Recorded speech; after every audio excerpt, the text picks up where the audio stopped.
दुर्गा सप्तशती का तीसरा अध्याय प्रारंभ।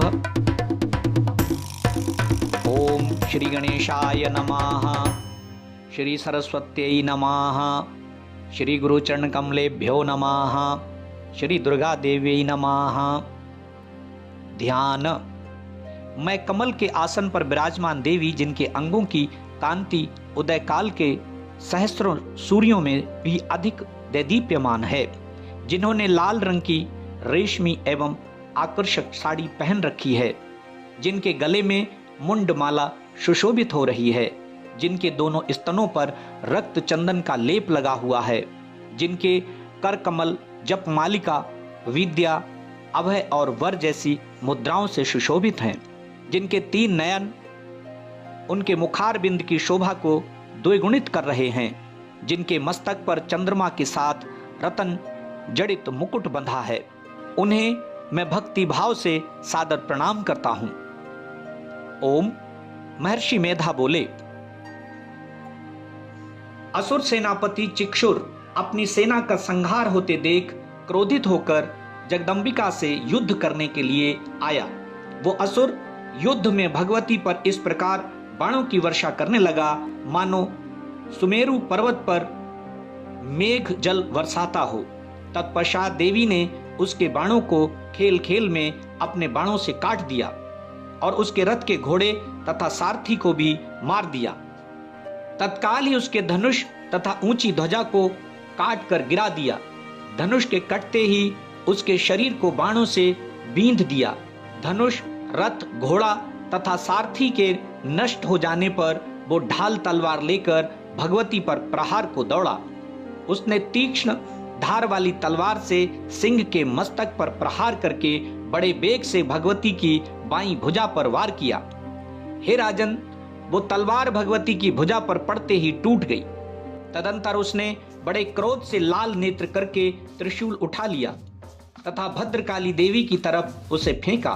वो त्रिशूल व्योम मार्ग से गिरते हुए सूर्य के सदृश प्रकाशमान दिखाई पड़ा। इस प्रकार उस त्रिशूल को अपनी ओर आते देख देवी ने अपना त्रिशूल छोड़ा और उस महादैत्य को भी मार गिराया। जब चिक्षुर मारा गया तो चामर हाथी पर बैठकर भगवती से युद्ध करने को उद्यत हुआ और उसने देवी के ऊपर शक्ति प्रहार किया, परंतु जगदम्बा ने उसे हुंकार से निष्प्रभ करके पृथ्वी पर फेंक दिया। शक्ति के टूटते ही उस असुर ने क्रोधित हो अपना त्रिशूल फेंका। भगवती ने उसको भी बाणों से काट दिया। तत्पश्चात भगवती का सिंह उछलकर हाथी के मस्तक पर चढ़ गया और उस दैत्य के साथ बाहु युद्ध करने लगा।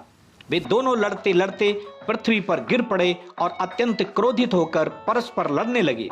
फिर सिंह ने बड़े वेग से आकाश की तरफ उछलकर चामर को थप्पड़ मारकर उसका सिर धड़ से अलग कर दिया और देवी ने उदग्र को शिला वृक्ष आदि से मार गिराया तथा दांत और मुक्कों की मार से कराल को मार दिया। तत्पश्चात भगवती ने क्रोधित हो उद्यत दैत्य को गदा से मार दिया। भिंदीपाल से वाशकल तथा गंधक और ताम्र नामक असुरों को बाणों से मार दिया। 3 नेत्रों वाली भगवती ने उग्रास्य, उग्रवीर्य और महाहनु को भी मार डाला। विडाल का सिर तलवार से काट दिया। दुर्धर और दुर्मुख को बाणों की मार से यमलोक पहुंचा दिया। इस भांति अपनी सेना का संहार होते देख महिषासुर भैंसे का रूप बनाकर देवी के गणों को भय दिखाने लगा। किन्हीं को थुथुन से प्रहार करके, कुछ को खुरों से, कुछ को पूंछ की फटकार से, कुछ को सींगों की टक्कर से चोट मारने लगा। किसी को तेज दौड़कर, किसी को गर्जना करके, किसी को चक्कर देकर तथा किसी किसी को श्वास की वायु से पृथ्वी पर पटकने लगा। इस तरह देवी के गणों की सेना के गिरते ही महिषासुर देवी को मारने दौड़ा तो भगवती ने उस पर क्रोध किया।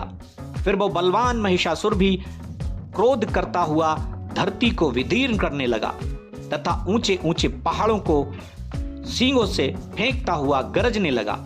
उसके वेग से दौड़ने से पृथ्वी कांपने लगी तथा पूंछ की फटकार से सागर का जल चारों तरफ फैलने लगा।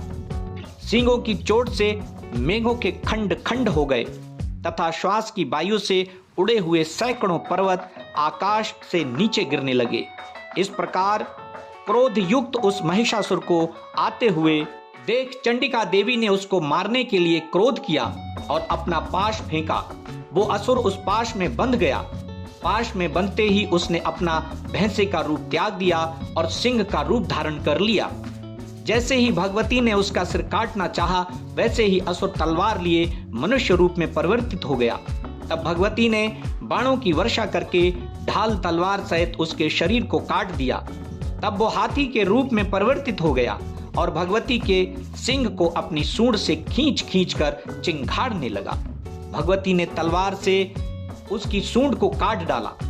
तदंतर महिषासुर फिर भैंसे का रूप धारण कर त्रैलोक्य में सभी चराचर मात्र को पहले की तरह कष्ट देने लगा। तब तो चंडिका देवी अत्यधिक क्रोधित हो सुरापान करने लगी और लाल नेत्र कर हंसने लगी। बल वीर्य के अहंकार के कारण महिषासुर भयंकर गर्जना करता हुआ सींगों से उठाकर पहाड़ों को चंडिका देवी की ओर फेंकने लगा। फिर देवी अपने बाणों से उन पर्वतों को चूर्ण करती हुई गर्ज कर बोली, ओ मूढ़, मैं जब तक सुरापान करती हूं तब तक तू क्षण भर के लिए गर्ज ले, मैं तुझे अभी यहीं मारूंगी। तब यहाँ देवता गर्जना करेंगे। ऋषि बोले, देवी इतना कह उस महाअसुर के ऊपर चढ़ गईं और अपने पांव से दबाकर उसे त्रिशूल से मारने लगीं। वो असुर भी देवी के पैरों से दबा हुआ अपने मुंह की ओर से आधा बाहर की ओर निकलने ही वाला था कि भगवती ने अपने बल पराक्रम से उसे रोक लिया।